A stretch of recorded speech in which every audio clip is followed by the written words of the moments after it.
All right, guys, so today's project is a DIY benchtop parts washer for cheap. So I got this idea from a video by Chris Does Everything. I'll put a link to that up here. But this is my take on it. Pretty much the same, just a few small differences. So I'm in the middle of a head replacement on my S10. But before I put all this back together, there's some parts like the intake manifold and the valve cover that is just super nasty and dirty.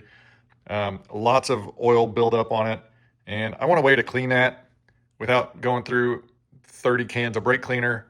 So I'm going to make a kind of portable, cheap parts washer using this. So I picked up this cooler at an estate sale. It was marked $8, but estate sales typically the first day is full price, second day is half off, and the third day is 75% off. So I got this for $2. I also went to Harbor Freight and picked up this 110 gallon per hour submersible pump. This pump was $15.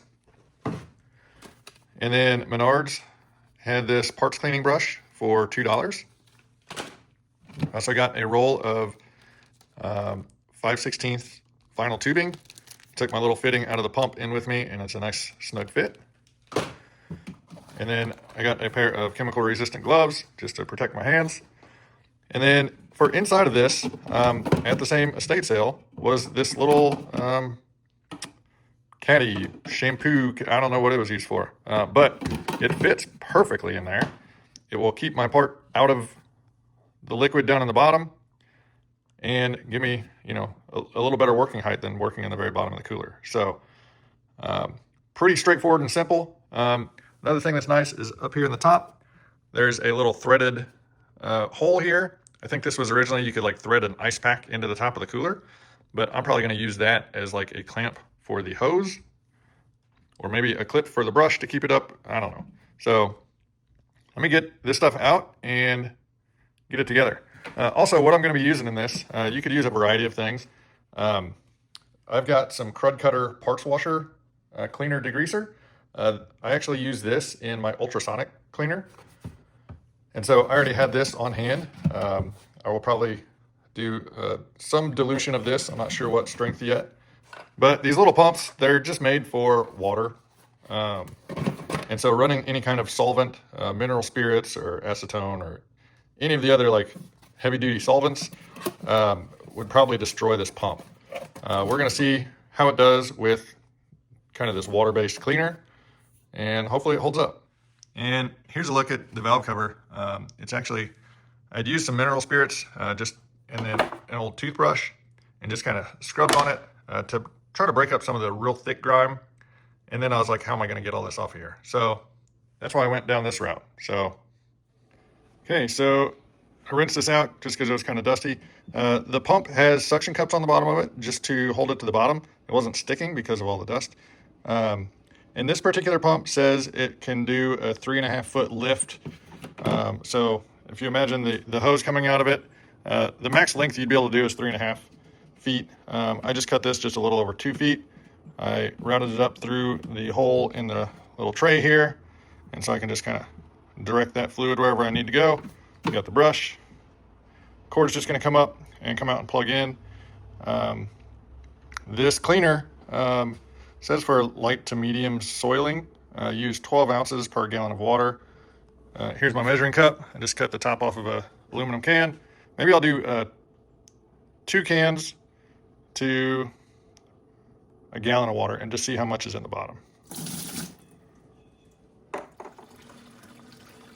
Okay, so I did just a little, between 1 to 2 gallons. And you can hear I've got the pump running. And it's got pretty good flow. This particular pump does have a flow adjustment.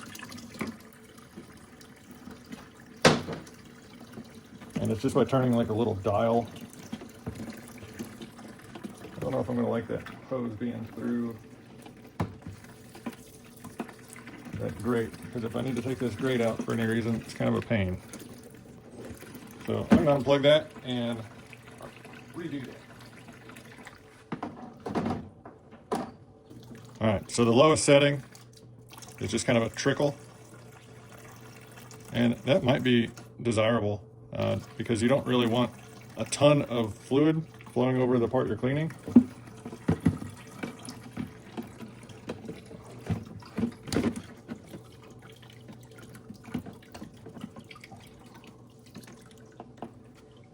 And so let's see how this thing works. So this brush isn't super stiff. I think it'd be better if it was a stiffer brush.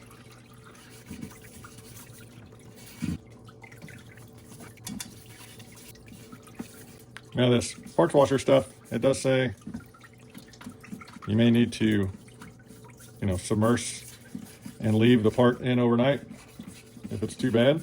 And this might be a candidate for that because this one's pretty grungy.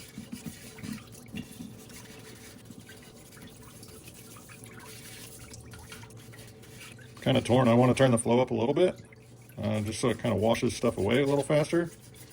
But then I'm worried that it's going to splash back on me.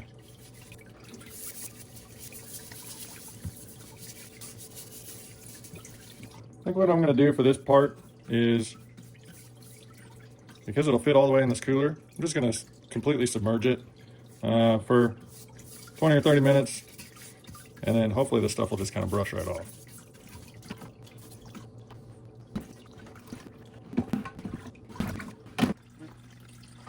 Okay, so this has been submerged in the solution for, I don't know, 45 minutes, an hour. While it was running, or while it was soaking, I got some of my other not so heavily soiled parts and kind of washed them. That's why I got all this mess up here. But here's how it looks just sitting. And now let's do a little agitation.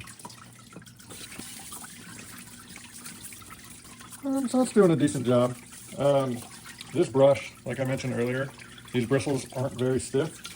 If you kind of pinch them lower down, you can make them a little stiffer, and it helps. It is really nice if you need to reach down into a small cavity, and you kind of poke it and agitate a little bit. And then you can also get some brushes like this shape.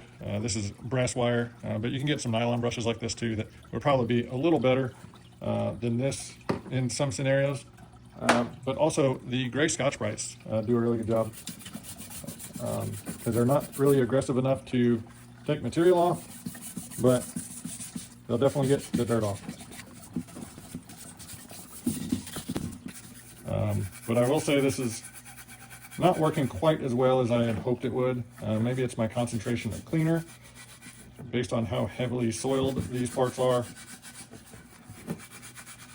And I'm really curious if I just ran some like mineral spirits through this pump, how long it would hold up. I may do that at some point, but I need to get this truck back together. The other thing I've noticed is the suction cups on the bottom of this pump don't hold super well, and so right now the pump is like starving, cavitating a little bit. Just take a long extension and push down through there, and hopefully stick it back down.